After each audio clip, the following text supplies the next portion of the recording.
Hello and welcome to Talking Papers, a podcast where we talk about papers and let the papers do the talking. Today we will be talking about the paper Neural RGB-D Surface Reconstruction. This paper was accepted to CVPR2022 as a poster presentation. And I have the first author of the paper, Dejan Azinović. Dejan, welcome to the podcast. Can you introduce yourself? It's a pleasure to be here today.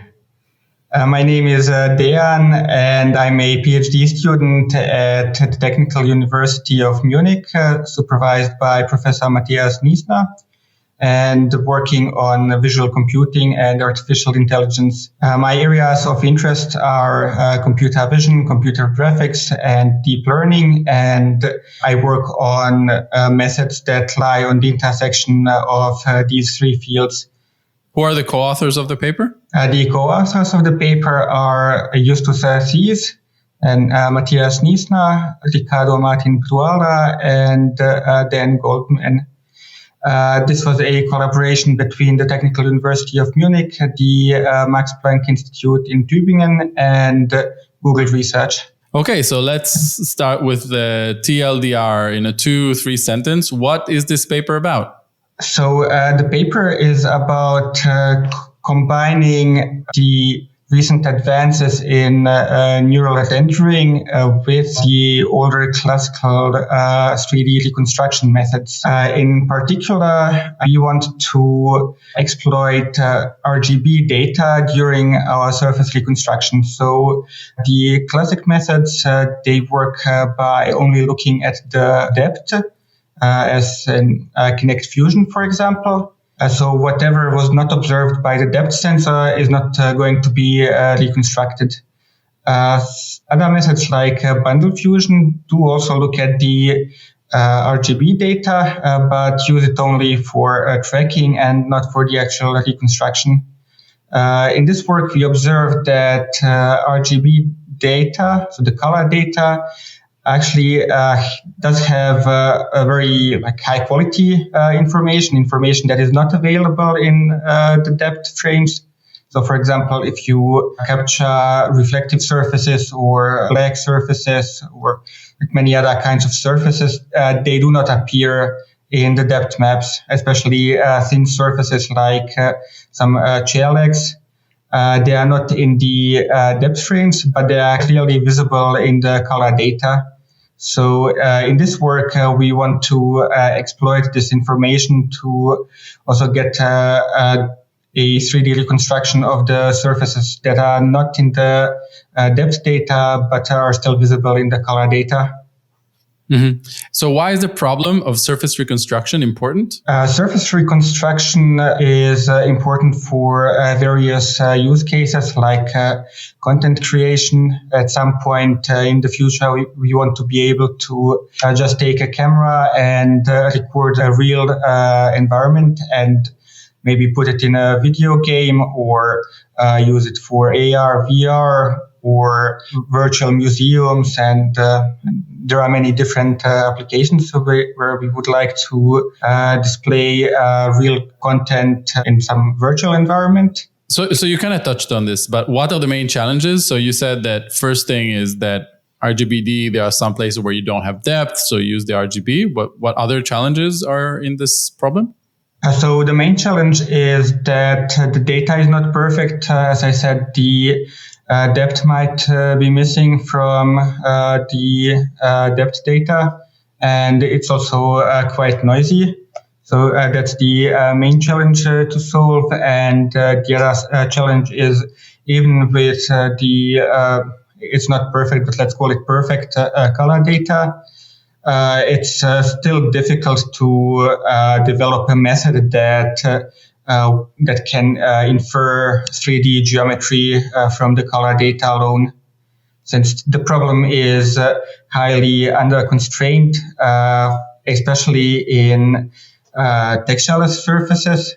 So in case you have a textureless surface that also doesn't have depth data, that's pretty much impossible to reconstruct, because physically there are many different combinations of geometry, material, and lighting that could produce the same image. So I still see potential in the for future work on this. Maybe using some priors, because we humans are pretty good at figuring out what indoor areas look like offices, people's houses, and so on. And this knowledge could be used in future work. And before we dive in, so just in like 2 bullet point sentences, what are the main contributions of this paper? The main contribution of this paper is extending the NeRF formulation for volume rendering, so that I represent geometry as a signed distance field instead of a density field, and also use depth data to further constrain the reconstructed geometry. And also the joint optimization of geometry and camera poses. So I use the camera poses from Bundle Fusion as my initial camera poses, and then further refine them in the optimization process. So before we dive in, let's just touch on a little bit about related work. So before a reader comes to read your paper, which 1, 2, 3 papers should they read first? So the first paper that they need to be familiar with is the NeRF paper, because we build on top of a NeRF. Our method contains a rendering part that's pretty much the same as the volumetric rendering from NeRF, but we formulate this in terms of a signed distance field instead of a density field.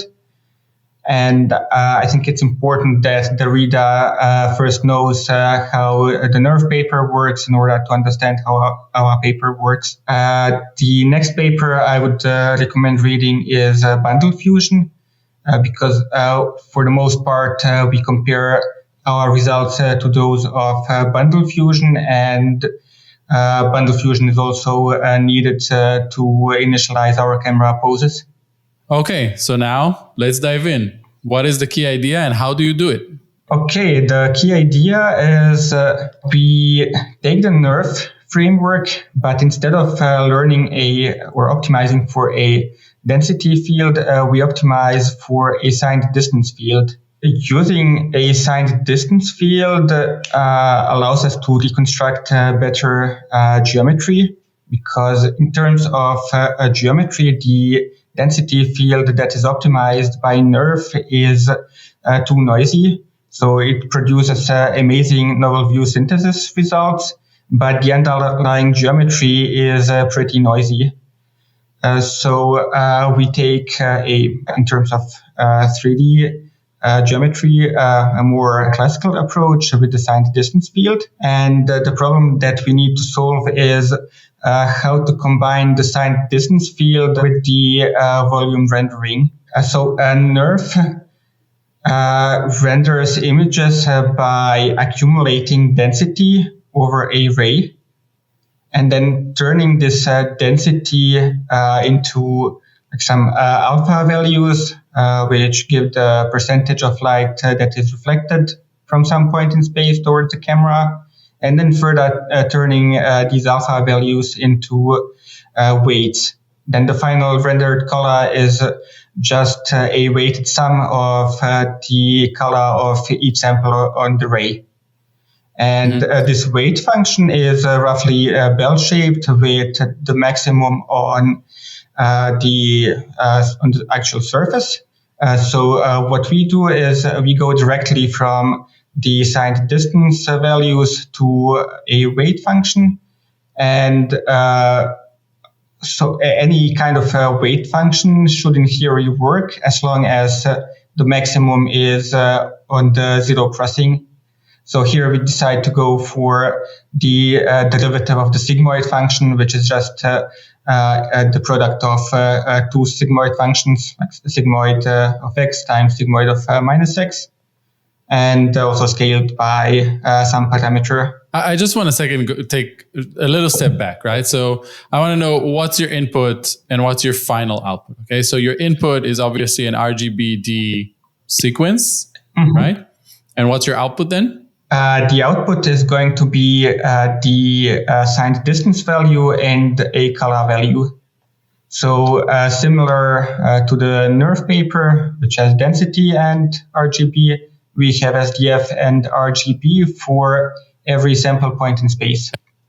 Okay, and, so you have RGBD sequence as input, and you produce like a signed distance function value with a color value for every point in space. Exactly. Or and rather, these every can point be close to the surface, right? Because it's a truncated, you're using a truncated version of the signed distance function, right? Yeah, and these values can also be accumulated over a ray to produce an image. So that's our predicted RGB image. And on this image, we can apply a loss with the target image. And for the signed distance values, we don't accumulate those, but each sample can have a loss since we know the depth for each of the pixels. So for the ones where we don't have depth, there's no loss. But where we do have some observed depth, we can apply a signed distance loss to each of the samples on the ray. Right. So you have several losses here, right, to optimize this entire thing, right? You have your signed distance loss, then you have your RGB loss, and then you have the third loss, which is... Yeah, so there were like kind of two signed distance losses, but we differentiate between them. So one was in the truncation region, where we say that the signed distances need to be between 0 and 1. So this is a normalized value in terms of physical dimensions. This was 5 centimeters in most of our experiments. And then everything between the truncation region and the camera is considered free space, and it needs to have a value of 1. Right. So you have 3 components in the loss. One component, you have several losses, right? You have your RGB loss, where you have your input image and you want your output color to match. Then you have 2 elements in your signed distance loss, right? Because you basically separate into volumetric regions that are close to the surface to have one loss that you want to match the distance from the actual surface. Whereas if you're further away, more than 5 centimeters, you don't really care about the actual distance value. You just want it to be labeled as further away. So it's either -1 or 1 if you're inside or outside, or closer to the camera or further away from the camera. It's actually always +1, since I can apply the loss only between the camera and the truncation region. Right. Inside the truncation region, I go from 0 to -1 for another 5 centimeters. But beyond that point, I don't apply any loss, since the ray might actually be intersecting multiple surfaces. Like, let's say, the desk and then the floor underneath the desk. And I don't want this to be considered inside the surface, since I don't actually know if there are any other objects beyond the first one. Right. Okay. That's an important point. You said before that you're using the bundle fusion cameras at initialization. So where do you use that, and how do you optimize for that? So I run bundle fusion in advance to get the camera poses. And then I refine the camera poses during my optimization. We use bundle fusion to get an initial estimate for the camera poses. And then during our optimization, we actually sample points on the rays in camera space first, and then have a transform to world space. So we use the estimated poses to transform the samples to world space. And then there's a second, let's call it correction transformation, which can be optimized for. So these are 3 rotation parameters and 3 translation parameters. And here we track gradients with respect to these parameters.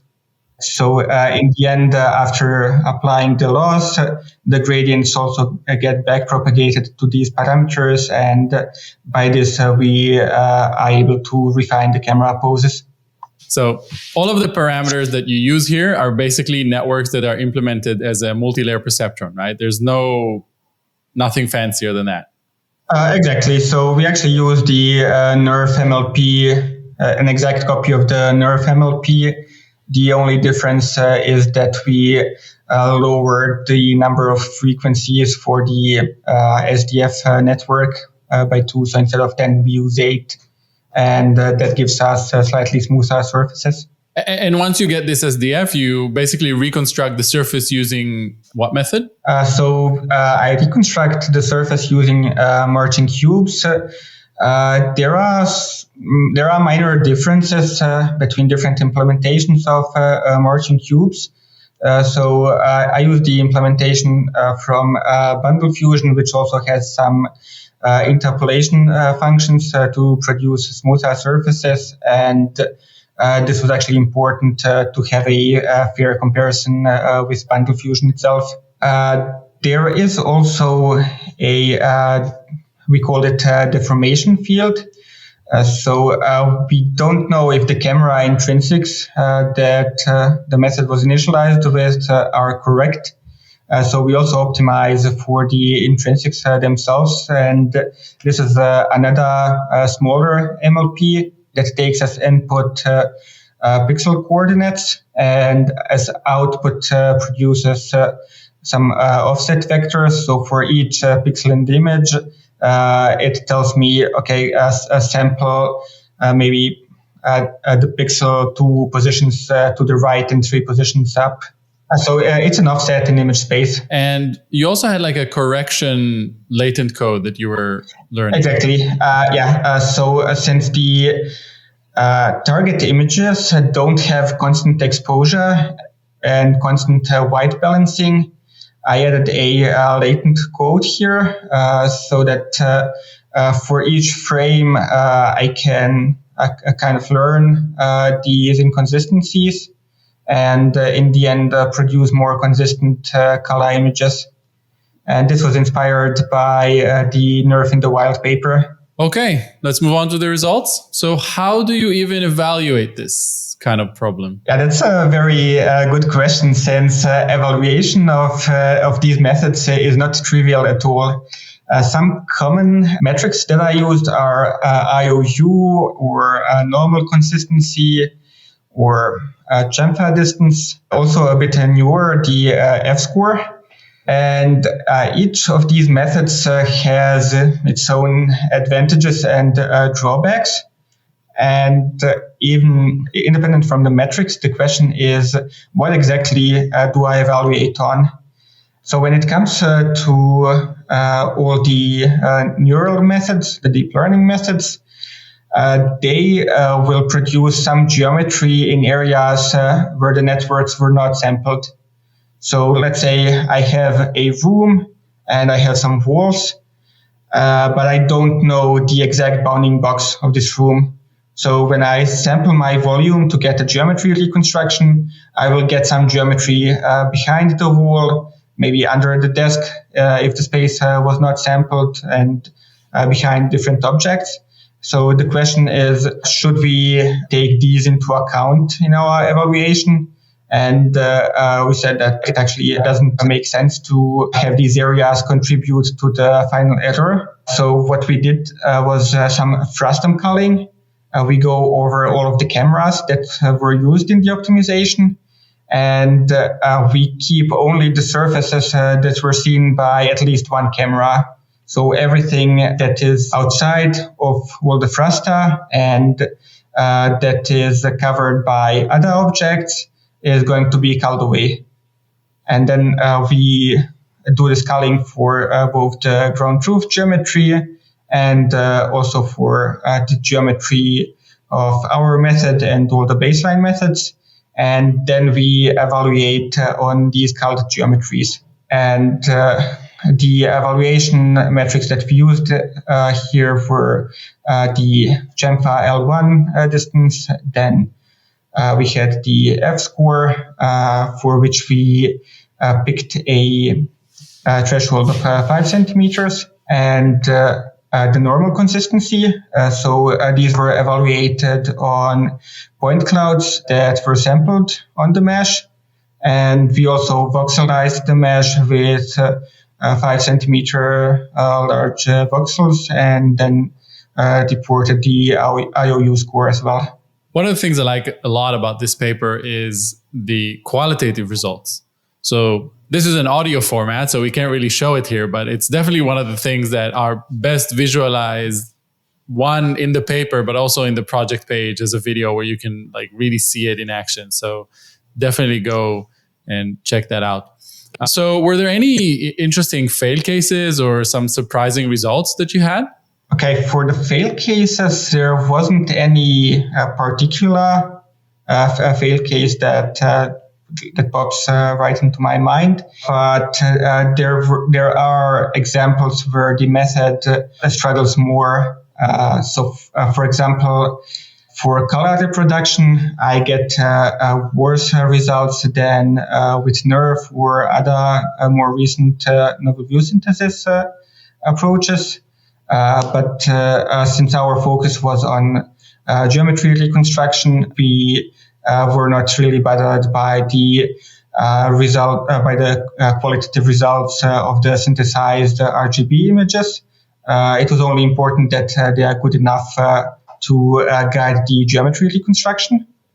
And here we actually see a lot of room for further improvement. And I believe that it's possible to design a method that will produce both better geometry and better color than what we currently have. Then another problematic area are all the hyperparameters. So the method results are affected by parameters like the badge size or like the width of the truncation region.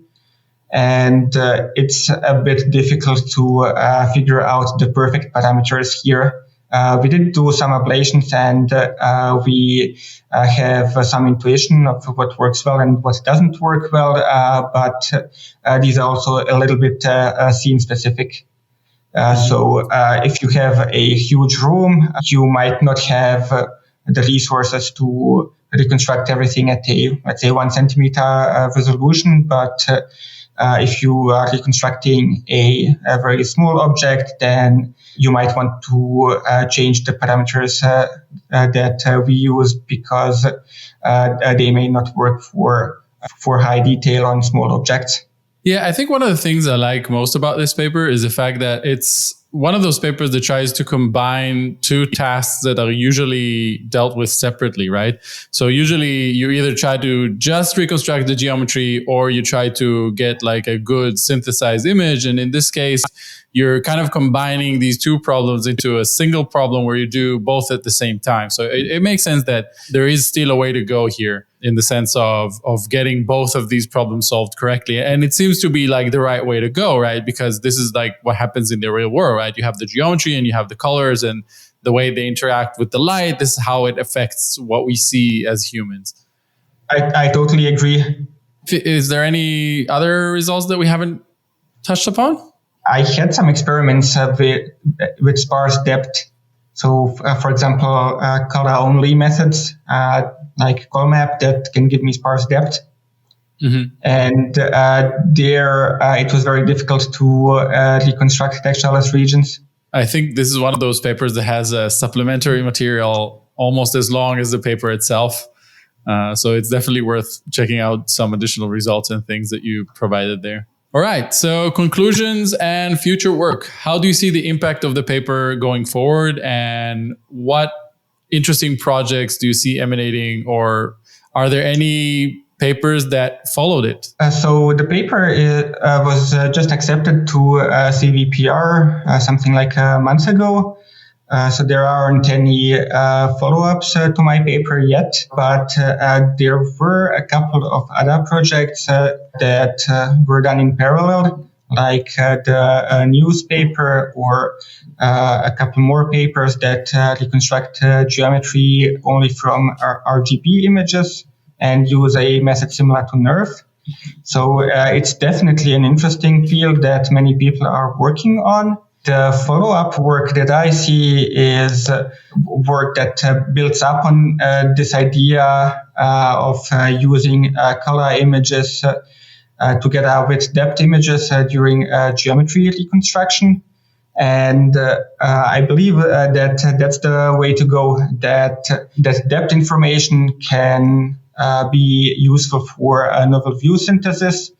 Especially if you have a limited number of viewpoints, you might not be able to optimize a good representation that can also extrapolate to more extreme novel views, and this is where the depth data can help. But also the other way around, the color data can help us with geometry reconstruction in areas where we didn't get any depth data. So I believe that this is a great research direction with a lot of potential in the future. Yeah, sounds like really interesting projects. You know, when early career PhD students, they are looking for their next project. So it's really hard to know what are the good directions. It's always good to hear someone that just spends such a long time in the mud doing everything. So it's really important for the future direction of research in this area. Yeah, then you see which areas were problematic and what can be improved on. So in our case, that would definitely be the novel view synthesis part, which we pretty much ignored in this project, but also some real-time reconstruction application. Since this takes several hours to run, and there were many NERF follow-ups that make inference or also training faster. And I believe that our approach can be combined with these approaches to, at some point, make the reconstruction real-time. Yeah, this would be super interesting. Okay. Moving on to my favorite part of the podcast. What did reviewer 2 say? Please share some comments you got from the review process and how they made the paper better. Okay, so the review process was somewhat noisy. I actually went through 2 reviews since the paper was initially rejected from ICCV. Review 2, from what I remember, didn't say too much. At that time, it was reviewer 3 who unfortunately rejected my paper, but also gave the most feedback about what can be improved. And the general comments were that the results are great and the method is novel. They liked the idea of using depth together with color and also the formulating the NERF approach, but they didn't like the lack of quantitative evaluation at that time. Since at that time I evaluated only on a single scene, and I didn't do all of the ablations that I have in the paper right now. So the paper was rejected for that reason. But then for CVPR, I added an additional 8 or 9 scenes to the paper, and also added several ablation studies. So this time there were 0 complaints about the actual evaluation. But the reviewers weren't too happy with the theoretical explanation for the method. So they felt that either it needed a bit more theoretical support, or that some aspects could have been explained a bit better. So I'm not sure whether we made it slightly more confusing when we rewrote the paper, or it's just a part of this noisy review process.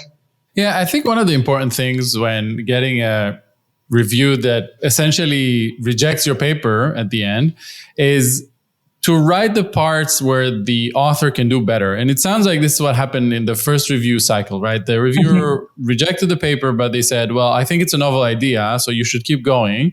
But these are the things that I think are missing to get it like over the edge. And this is super important. Not all reviewers do it. Like sometimes it's just okay, this is a reject, and they don't really specify how you should improve. And I think a part of the whole review process is actually to help authors get their message across, because it's obvious that everybody's putting a lot of work into it. And it sounds like the paper did end up being a lot better, right? Because there's a lot of experiments, many ablations, like a lot of things are much clearer now.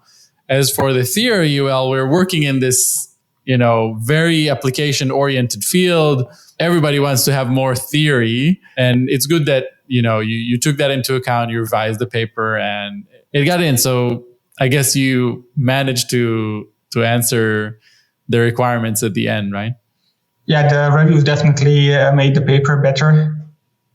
Okay, Dejan, thank you very much for being a part of the podcast. And until next time, let your papers do the talking. Thank you for listening. That's it for this episode of Talking Papers. Please subscribe to the podcast feed on your favorite podcast app. All links are available in this episode description and on the Talking Papers website. If you would like to be a guest on the podcast, sponsor it, or just share your thoughts with us, feel free to email talking.papers.podcast@gmail.com. Be sure to tune in every week for the latest episodes. And until then, let your papers do the talking.